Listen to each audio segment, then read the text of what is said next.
ETF index mutual funds నేర్చుకుని stock మార్కెట్లో రాణించాలనుకుంటున్నారా? వెంటనే ఈ నెంబర్కి కాల్ చేయండి. నమస్తే అమ్మా. నమస్తే అమ్మా. అమ్మ, మనము తులసికి ఉన్న ప్రాధాన్యత మాటల్లో చెప్పుకోలేము. అది మాసానికి సంబంధం లేదు, రోజుకి సంబంధం లేదు, పూజకి సంబంధం లేదు. ప్రతి ఒక్కరు, ప్రతి మానవుడు, మతాలకి కూడా సంబంధం లేదని లేదమ్మా, లేదు విన్నా. ఎందుకంటే చినార్ అనేది కాశ్మీర్లో ఉండే చెట్టు, దాని కింద అనే ఒక పుస్తకం ఉందన్నమాట. ఓకే, పుస్తకం పేరు ఎగ్జాక్ట్గా చినార్. దాంతో వాడు చెప్తారు ఏంటంటే ప్రతి ఇంట్లోనూ చినార్ చెట్లు ఎట్లా ఉంటుందో కాశ్మీర్లో అలా తులసి చెట్టు ఉంటుందట, ఇర్రెస్పెక్టివ్ ఆఫ్ ది రిలీజియన్. చూడండి ఎంత ప్రాధాన్యత ఉంది, చాలా చాలా ప్రాముఖ్యత. ఎందుకంటే ఆ చెట్టుకు ఉన్నటువంటి విలువ అట్లాంటిది. ఇప్పుడు ఆధ్యాత్మికంగా దాని గురించి మనం ఎంత చెప్పుకుంటామో, ఆధ్యాత్మికంగా కాకుండా కూడా అంతకన్నా విలువ ఉంది దానికి. అవును అవును.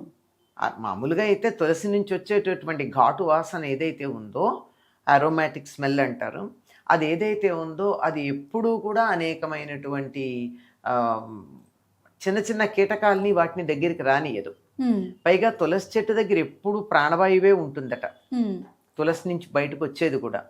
ఎందుకంటే మనకి మామూలుగా ఏం చెప్పుకుంటాం అంటే పగటిపూట ప్రాణవాయువు ఉంటుంది చెట్ల దగ్గర, రాత్రిపూట కార్బన్ డైఆక్సైడ్ ఉంటుంది అనుకుంటాం కదా. దీని దగ్గర ఇప్పుడు అత్యధికంగా ప్రాణవాయువుని ప్రసరింపజేసేటటువంటి చెట్టు. రోగ నిరోధక శక్తి ఆ చెట్టు నుంచి వచ్చే గాలి వల్ల వస్తుంది. ఇంకా అనేక రకాలైన ఔషధీ గుణాలు ఉన్నాయి. వేరు, కాడ, ఆకు, పువ్వు, గింజలు, గాలి అన్నీ కూడా ఔషధీ గుణాలు కలిగింది. ఇంట్లో తులసి చెట్టు ఉందంటే ఒక వైద్యుడు ఉన్నట్టే. ఇంటి వైద్యుడు, పెరటి వైద్యుడు అని పేరు తులసి చెట్టుకి. అటువంటి తులసి మనం ఈ సంవత్సరం అంతా కూడా గౌరవించి పూజించుకుంటూ ఉంటాం కదా. ఆ పూజించుకునేటప్పుడు ఎందుకు దానికి ఒక ఆధ్యాత్మికమైనటువంటి విలువను కూడా మన వాళ్ళు ఆపాదించారంటే లేదని కాదు, దానికి ప్రాధాన్యం అలా ఎక్కడ ప్రారంభమయ్యింది అని చెప్పడానికి. ఆవిడ పాతివ్రత్యం కారణంగా శంఖచూడు అనేటటువంటి దానవుడు ఎవరికి కూడా చంపడానికి వీలు లేకుండా ఉన్నాడు. ఆవిడ పాతివ్రత్యం భంగం చేస్తే తప్ప శంఖచూడు చావడం, ఈవిడ తపశ్శక్తి వల్ల.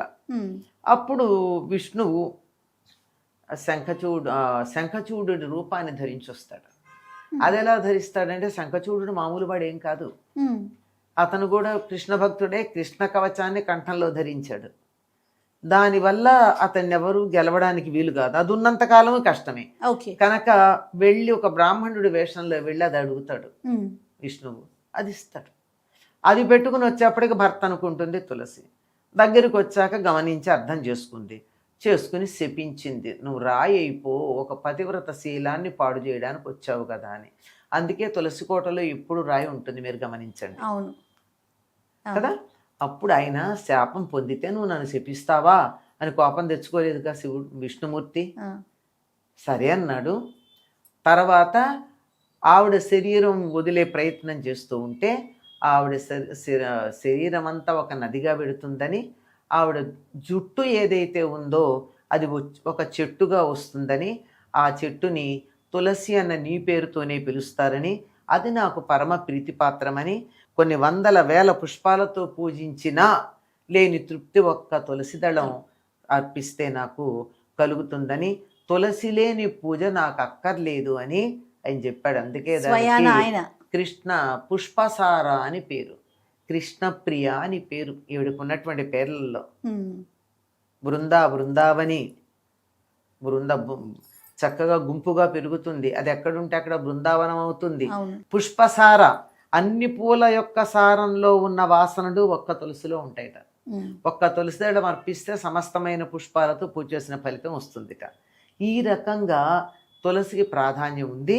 అందుకని తప్పనిసరిగా ప్రతి ఇంట్లోనూ తులసి మొక్కని పెంచుకుంటారు. తులసి మొక్కని పెంచుకుంటే దాన్ని ఏమంటారమ్మా, నేలలో పెడతారా తులసిని? పరమ పవిత్రంగా నేలలో పాతంగా ఎక్కడ పెడతాం? ఒక కుండీ లాంటి, దాన్ని ఏమంటాం? తులసి కోట అంటాం. ఎందుకు కోటని ఎందుకన్నా, కుండీ అని ఎందుకంటల్లా? అంటే ఒక కోట మనని ఎలా రక్షిస్తుందో పెరట్లో ఉన్న తులసి మన అట్లా రక్షిస్తుంది. ఇంట్లోకి నెగిటివ్ ఎనర్జీ రానియదు. ఉమ్, ఎవరైనా నెగిటివ్ ఎనర్జీతో ఉన్న వాళ్ళు వస్తే ముందు దాన్నంతా తను గ్రహించి చెట్టే తులసి మొక్కే ఎండిపోతుంది. ఎవరు పడితే వాళ్ళు ఎట్లా పడితే అట్లా ముట్టుకుంటే తులసి మొక్క ఉండదు. ఎందుకంటే నెగిటివ్ ఎనర్జీని టక్కున గ్రహించి లోపలికి వెళ్లకుండా ఫిల్టర్ చేస్తుంది అది. ఉమ్, ఏ రకంగా అయితే గోవు విషాన్ని ఫిల్టర్ చేసి విషాహారం పెడితే కూడా పాలల్లోకి విషం రాకుండా మంచి పాలు ఇస్తుందో ఆ విధంగా తులసి కూడా నెగటివ్ ఎనర్జీని ఫిల్టర్ చేస్తుంది. తట్టుకోలేకపోతే ఎక్కువ ఉంటే తానన్నా నశిస్తుంది కానీ లోపలికి రానీదు. అవును, అంతగా రక్షిస్తుంది గనక తులసి కోట అన్నారు దాన్ని. అద్భుతం. మరి మార్గశిరం యొక్క విశిష్టతలో మనం తులసికి ప్రత్యేకంగా చేస్తాం. కార్తీక మాసంలో విష్ణుమూర్తి నిద్ర లేవంగానే వచ్చింది తులసి దగ్గరికే. అందుకే తులసి కళ్యాణం చేస్తాం. ఆహా, క్షీరాబ్ది ద్వాదశి నాడు తులసి కళ్యాణం చేస్తారు. అవును అవును, ఒకవేళ అప్పుడు కుదరకపోతే పూర్ణిమ నాడు చేస్తారు. ఉమ్, అది అక్కడి నుంచే తులసిని పూజించడం మనకు కనపడుతుంది. మార్గశిర మాసంలో తప్పనిసరిగా తులసిని పూజిస్తారు. ఎందుకు అంటే ప్రత్యేకత ఇప్పుడు మార్గశిర మాసంలో గోదాదేవికి తల్లిగా చెప్పబడుతుంది తులసి. మాతాచే తులసి పితా ఇది తవ శ్రీ విష్ణుచిత్తో మహాన్ భ్రాతాచే దితిశేఖర ప్రియతమ శ్రీరంగధామ ఇది జ్ఞాతారస్తనయస్వదుక్తి సరసస్తన్యేన సంబద్ధితా గోదాదేవి కథంతమన్యమనిశం సాధారణ శ్రీరసి అని నమస్కారం చేస్తాం. మాతాచే తులసి, తులసి పొదల్లో కదా ఆవిడ పుట్టింది. అవును, అందుకని ఆవిడకి తల్లి తులసి అని చెప్తారు. ఆహా, అంచేత ధనుర్మాసంలో పూజ చేసేవాళ్ళు ఎట్టి పరిస్థితుల్లో ఇంట్లో పూజ చేయడంతో పాటు తులసికి కూడా పూజ చేసి తీరవలసినదే, లేకపోతే పూజ అవ్వదు. ఉమ్, తులసి పూజ చేస్తేనే ధనుర్మాసం పూజ పూర్తయినట్టు సంపూర్ణ పూజ. అవుతుంది. కాబట్టి ప్రతి ఒక్కరు కూడా ప్రత్యేకంగా తులసి మాతకి పూజిస్తారు ఈ మాసం. తప్పనిసరిగా చెయ్యాలి, అసలు చేయకపోతే పూజ కానే కాదు అది. ఉమ్, అందుకని కార్తీకంలోను మార్గశిరంలోను తులసి దగ్గర దీపాలు పెడతాం. అవును, దీనికి శాస్త్రీయమైన అర్థం కూడా చెప్పారు. ఇంతకుముందు మీరు ఒకసారి ఒక మాట అన్నారు, మనం ఏ సంప్రదాయం పెట్టినా మన వాళ్ళు చాలా ఆలోచించి పెడతారు. అవునమ్మా, ఇది కూడా అదే. ఆ, తులసి చలి తట్టుకోలేదు, నిద్రపోయిందన్న పదం వాడతారు. ఆకులన్నీ రాల్చేసి ఉంటుంది పాపం మోడులాగా, కాస్త ఎండలు రాగానే పెరుగుతుంది. తులసి కోటలో దీపం పెడతామే, ఆ గూడు ఉంటుందిగా, అవును, ఆ గూడులో అవును, దీపం లోపల పెడతామే, ఆ కాస్త వేడిక తట్టుకుని ఆ చలి నుంచి నిద్రపోకుండా లేస్తుందట.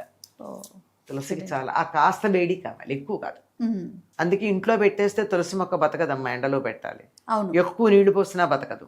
ఆ, చాలా సున్నితంగా ఉంటుంది చాలా తల్లి. సున్నితమైనది. అందుకే అంత సున్నితంగా మన శరీరంలో ఉండే అతి సున్నితమైన అంశాలను కూడా ఆరోగ్యకరంగా ఉంచగలుగుతుంది.